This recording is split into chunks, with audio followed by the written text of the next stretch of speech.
kelompok 3. Saya Desi Rizkawati, absen 11. Saya Fauzan, absen 15. Saya Fauzan Huda, absen 19. Saya Milena Fikri Wijaya, absen 22. Saya Nasawa Aulia Aisukma, absen 25. Mari kita simak video kita. Oke, bye-bye.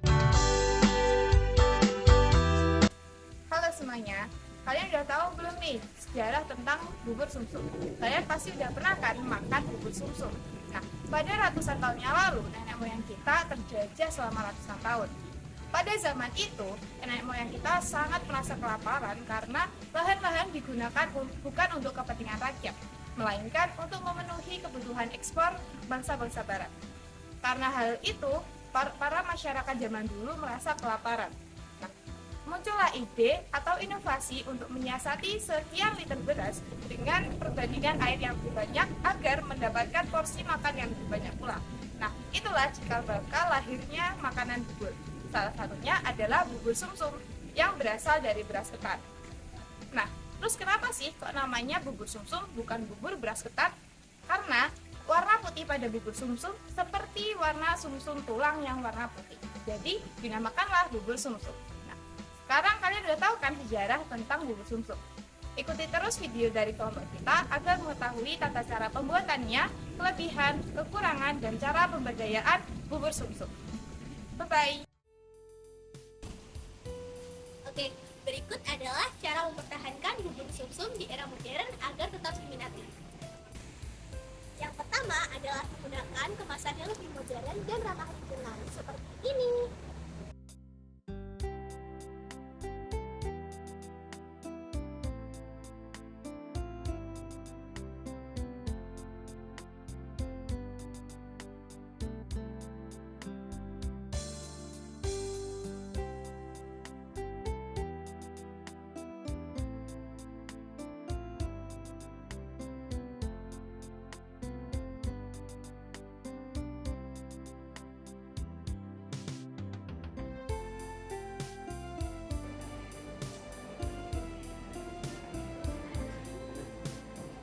Bersung kawan.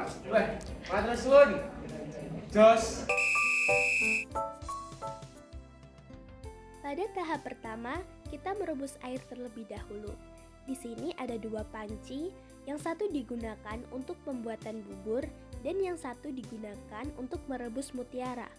Nah, mutiara sendiri itu akan menjadi topping dari bubur nantinya. Selagi menunggu air mendidih, kita manfaatkan waktu untuk membuat adonan bubur. Bahan yang diperlukan adalah 6 sendok makan tepung beras dan 2 sendok makan tepung kanji. Lalu masukkan air secukupnya dan aduk secara merata.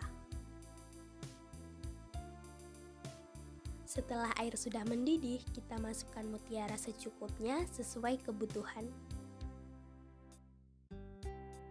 Untuk satu panci lainnya, jika airnya sudah mulai mendidih, kita masukkan 1 daun pandan. Selanjutnya masukkan 2,5 sendok teh garam.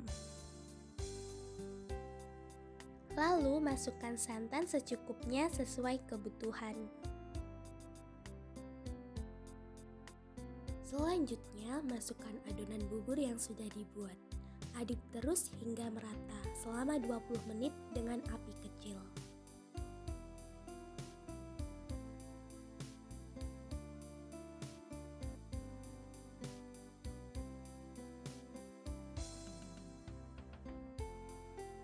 Jika sudah 20 menit dan dirasa adonan sudah matang, kita matikan apinya. Pindahkan bubur yang sudah matang di suatu wadah sembari menunggu mutiaranya matang.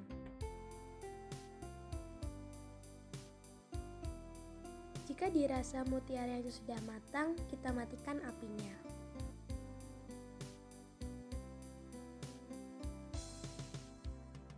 Pada tahap pembuatan juruh, kita potong-potong daun pandan yang sudah dicuci bersih. Masukkan daun pandan tersebut ke dalam panci yang sudah berisikan air. Nyalakan api kecil untuk merebusnya. Setelah itu, masukkan gula merah secukupnya sesuai kebutuhan. dan juga gula pasir sebanyak 4 sendok makan. Lalu tunggu hingga gula tersebut larut.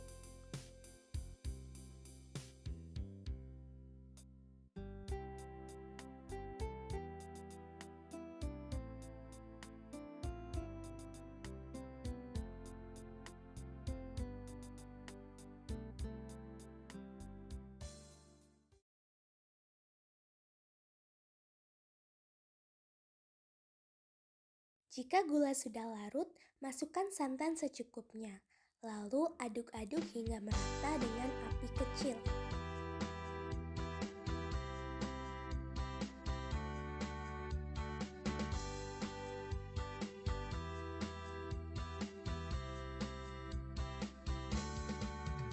Matikan apinya jika dirasa sudah matang. Pada tahap terakhir, masukkan jeruk ke wadah yang sudah berisikan bubur. Tata bubur semenarik mungkin.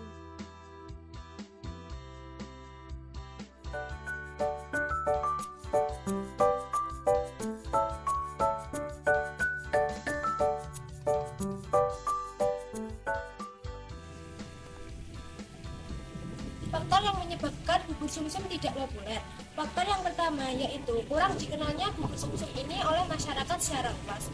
Apabila jika kita tidak membudayakannya, maka bubur sumsum ini akan punah ditelan oleh kemodernan zaman. Faktor yang kedua yaitu masyarakat cenderung mencari bubur ini saat waktu tertentu. Misalnya saat orang sakit, mereka lebih sering mengkonsumsi makanan ini karena memiliki tekstur yang cenderung lembut. Yang ketiga yaitu bahan yang dimasukkan pada bubur sumsum ini terlalu sederhana dan berpatok pada resep tradisional, menyebabkan orang-orang terkadang bosan karena kurangnya inovasi. Selanjutnya yaitu bahan yang digunakan pada bubur sumsum ini cenderung tidak tahan lama dan cepat basi apabila tidak dimasak dengan cara yang benar. Yang kelima yaitu tingkat persaingan masyarakat yang tinggi mengenai makanan. Bubur sumsum ini terlalu tradisional jika dibandingkan oleh makanan zaman sekarang yang memiliki rasa dan inovasi yang lebih modern. Bahan utama untuk membuat bubur sumsum adalah tepung beras. Tapi jangan salah, bubur sumsum memiliki banyak manfaat antara lain mencegah anemia, menguatkan gizi, memperlancar pencernaan, dan mengatasi jerawat. Hubungan bubur sumsum dengan kearifan lokal. Bubur sumsum adalah makanan tradisional yang sangat populer. Jadi hubungannya dengan kearifan lokal adalah penggunaan bahan-bahan lokal yang masih digunakan dalam pembuatan bubur sumsum. Dan juga bubur sumsum memiliki nilai gizi yang sangat baik.